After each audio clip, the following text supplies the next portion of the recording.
Class first year का सबक सिफारिश है। मुसन्निफ़ अहमद नदीम कासमी हैं।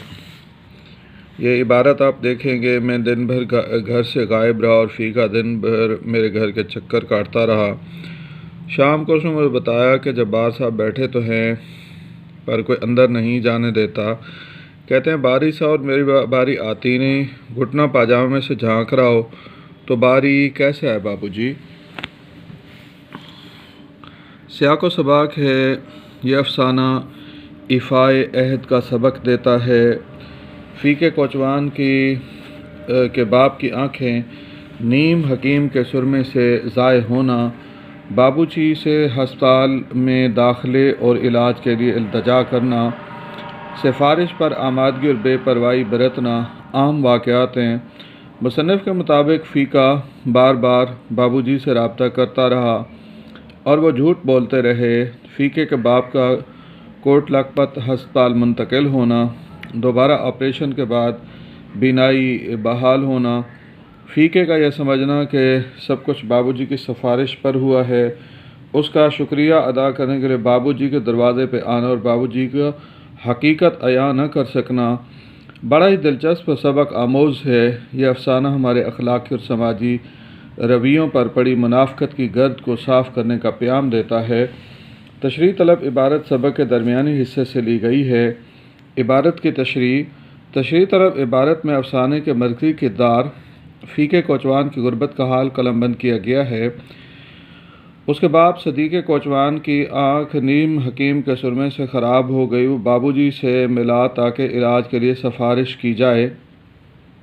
उन्होंने ज़बानी पैगाम और तारफ़ी कार्ड भेजा मगर फ़ीके मुलाकात डॉक्टर अब्दुल जब्बार से न हो सकी।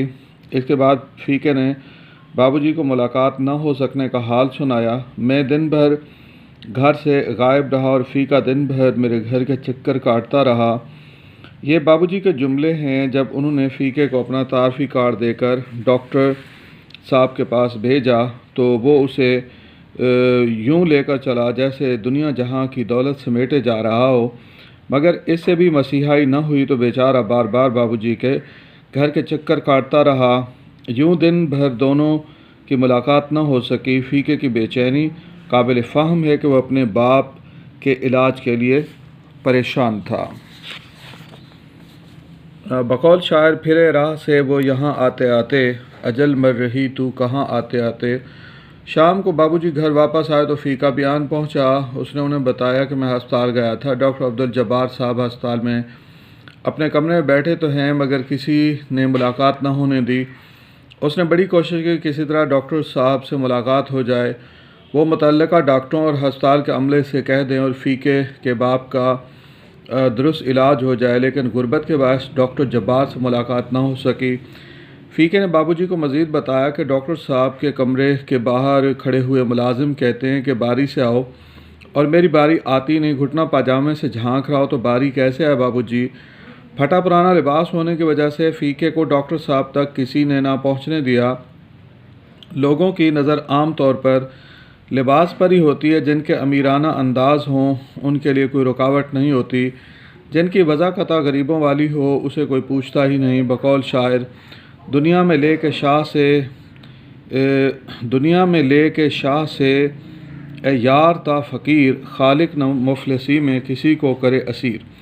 बेचारा फ़ीका कोचवान मारे सादगी बार बार दस्तक देता रहा लेकिन बाबूजी एक बार भी उसके साथ चलकर हस्पताल न गए।